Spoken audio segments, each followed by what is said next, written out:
Hello YouTube and people of the interwebs. Have you ever wondered what would happen if you gave a computer the ability to write a script for a Doctor Who episode? In all honesty, you probably haven't thought of that because it's kind of an obscure thing to think of. Recently, I stumbled across some videos where they fed these AI computery things information like the Harry Potter series, and then this computer regurgitates it and writes its own book.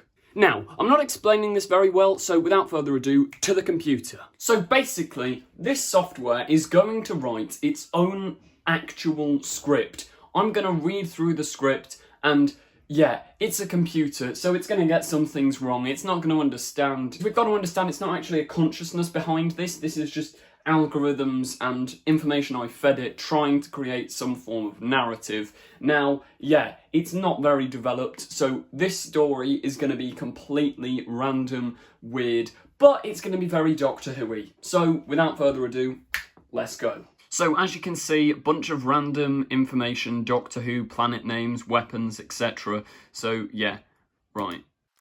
Crix Chibnall, let's go. So, I'm going to do some weird, bad photoshops for this, and I'm just going to read it out in their voices. I'm not an impression person, so you can tell who's speaking by the picture, and if I've amplified the voice using primitive voice software, it's called Insane Dalek, written by the computer. Exterior, Gallifrey, afternoon. Funny teacher, the Doctor, is arguing with charming police officer Yasmin Khan. Doctor tries to hug Khan, but she shakes her off. Please, Khan, don't leave me. I'm sorry, Doctor, but I'm looking for somebody a bit more brave. Somebody who faces her fears head on, instead of running away. I'm such a person. Khan frowns. I'm sorry, Doctor. I just don't feel excited by this relationship anymore. What am I doing with my life? So yeah, I'm just going to interrupt the script here. We can see the Doctor and Yaz are in a relationship. Yeah, this is not going to please some people. Yikes. Khan leaves. Doctor sits down, looking defeated. Moments later, delightful Torchwood Captain Jack Harkness barges in, looking flustered. Goodness, Jack, is everything okay? I'm afraid not. That is supposed to be an American accent. Oh, I can't do it. What is it? Don't keep me in suspense. It's a Dalek. I saw an evil Dalek kill a bunch of elderly gents. Defenseless elderly gents? Yes, defenseless elderly gents. Blooming heck, Jack. We've got to do something. I agree, but I wouldn't know where to start. You can start by telling me where this happened. Jack fans himself and begins to wheeze. What? Focus, Jack. Focus. Where did it happen? Earth! That's right, Earth! Are we sure this isn't just the script for Revelation of the Daleks? Because at the moment we've got Captain Jack, Yaz, a Dalek invasion happening on Earth. Maybe this is how Chibnall writes. It just puts in a bunch of random things. Doctor, timeless child. Oh, the Doctor's the timeless child. That makes sense. Not to say I don't like Chibnall's writing, just disclaimer, he's alright, he's alright. Exterior, a road, continuous. The Doctor rushes along the street, followed by Jack. They take a shortcut through some back gardens, jumping over fences along the way. Exterior, Earth, shortly after. Master, an insane Dalek terrorises two elderly gents. The Doctor, closely followed by Jack, rushes towards the Master, but suddenly stops in her tracks. Jack, what is it? What's the matter? It's not just any old Dalek. That's Master. Hang on, so the Dalek is the Master. Right. Who's the Master? Who's Master? Who's Master? Only the most insane Dalek in the universe. Yeah, this makes no sense, but I mean, it's written by a computer, so what do you expect? Blinking heck, Doctor, we're gonna need some help if we're going to stop the most insane Dalek in the universe. You can say that again. Blinking heck, Doctor, we're gonna need some help if we're gonna. Oh my gosh, this is low tier quality. I'm gonna need some spoons. Lots of spoons. The Master turns and sees the Doctor and Jack. He grins an evil grin. That's the only thing that makes sense so far. Doctor Who, we meet again. You've met? Yes, it was a long, long time ago. Exterior, a park, back in time. A young doctor is sitting in the park listening to some flute music when suddenly a dark shadow casts over her. She looks up and sees the Master. She takes off her headphones. Master. Would you like some jelly babies? Doctor's eyes light up, but then he studies. He is a she. Doctor's a woman. But then she studies Master more closely and looks uneasy. I don't know. You look kind of insane. Me? No, I'm not insane. I'm the least insane Dalek in the world. Wait, you're a Dalek? The Doctor runs away, screaming. Now that, kids, that is a good origin story. Exterior, Earth, the present day. Master. You're a coward then, and you are a coward now. You ran away? I was a young child. What was I supposed to do? The Doctor turns to the Master with a look of dismay. I may have run away from you then, but I won't run away this time. The Doctor runs away. She turns back and shouts. I mean, I am running away, but I'll be back with spoons. I'm not scared of you. You should be. Interior, a library, later that day. The Doctor and Jack walk around searching for something. Doctor. I feel sure I left my spoons somewhere around here. Are you sure? It doesn't seem like an odd place to keep deadly spoons. You know nothing, Jack Harkness. We've been searching for ages. I really don't think they're here. Suddenly, the Master appears, holding a pair of spoons. Looking for something? Crikey, Doctor! He's got your spoons! Tell me something I don't already know. The Earth's circumference of the equator is about 40,000 kilometers. I know that already.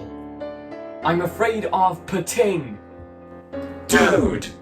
While Master is looking at Jack with disgust, Doctor lunges forward and grabs her deadly spoons. He wields them triumphantly. Prepare to die, you insane pears. What is this? No, please! All I did was kill a bunch of elderly gentlemen. Smith Khan enters, unseen by any of the others. I cannot tolerate this kind of behaviour.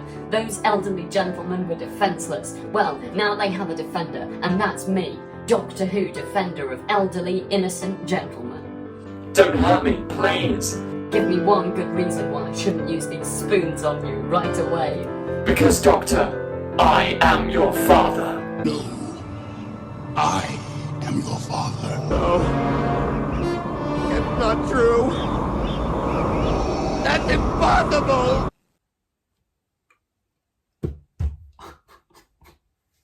What is going on? Please.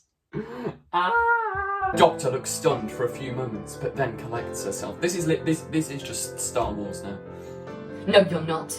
Oh, well, it had to be worth a try. Oh, okay, so he's not actually the Doctor's father. Well, that was anticlimactic. The Master tries to grab the spoons, but the Doctor dodges out of the way. Who's the daddy now? Huh? Okay, that's a bit strange. Come to Daddy. I mean, Mummy. Unexpectedly, the Master slumps to the ground. Did he just faint? I don't think so. Well, that's disappointing. I'm rather hoping for a more dramatic conclusion involving my deadly spoons. The Doctor crouches over the Master's body. Be careful, Doctor. It could be a trick. No, it's not a trick. It appears, it would seem, Master is dead. What? Yes, it appears that I scared him to death. Jack claps his hands. So your spoons did save the day after all? Yasmin steps forward. Is it true? Did you kill the insane Master Dalek? Come, how long have you been? Yasmin puts her arm around the Doctor. Long enough. Then you saw it for yourself. No, why am I American? Then you saw it for yourself. I killed the Master. Then the elderly gents are safe. It does seem that way. A crowd of vulnerable elderly gents enter, looking very relieved. You are the hero. The elderly gents bow to the Doctor. There is no need to bow to me. I seek no worship. The knowledge that that Master will never kill elderly gents ever again is enough for me. You are humble as well as brave. One of the elderly gents passes the Doctor a necklace with a TARDIS on it. I think they want you to have it as a symbol of their gratitude. I couldn't possibly pause. Well, if you insist. Thank you. The elderly gents bow their heads once more and leave. The Doctor turns to Yasmin. Does this mean you want me back? Of course, Doctor. Of course I want you back. The Doctor smiles for a few seconds, but then looks defiant. Well, you can't have me. What? You had no faith in me. You had to see me scare a Dalek to death before you would believe in me. I don't want a lover like that. But please leave. I want to spend time with the one person who stayed with me through thick and thin. My best friend, Captain Jack Harkness. Jack has a wide grin. But You heard the lady. Now be off with you. Skedaddle. Shoo. Doctor! I'm sorry, Yaz, but I think you should skedaddle. Yasmin leaves. Jack turns to the Doctor. Did you mean that? You know, that I'm your best friend. Of course you are. The two walk off arm in arm. Suddenly, Jack stops. You know, when I said I'm afraid of the pating, you know I was just trying to distract the Dalek, don't you? End. Right, I don't know what that was, and I need to lie down. If you want to see more content like this, where because there's many stories that could be... What just happened? Anyway, that does bring us to the end of today's very odd video. I'm sorry for all of your ears having to hear that, but yeah, that is Doctor Who, written entirely by a computer/AI, whatever you want to call it. Thank you for watching. Remember to like, comment, subscribe. Tell me if you want to see more of this sort of content, because I have got another story with Graham and Ryan, which is really odd, which I could release a video on. Anyway, thank you for watching. Remember to like, comment, subscribe. Goodbye. Don't forget to click below. Subscribe to the Confused Adipose.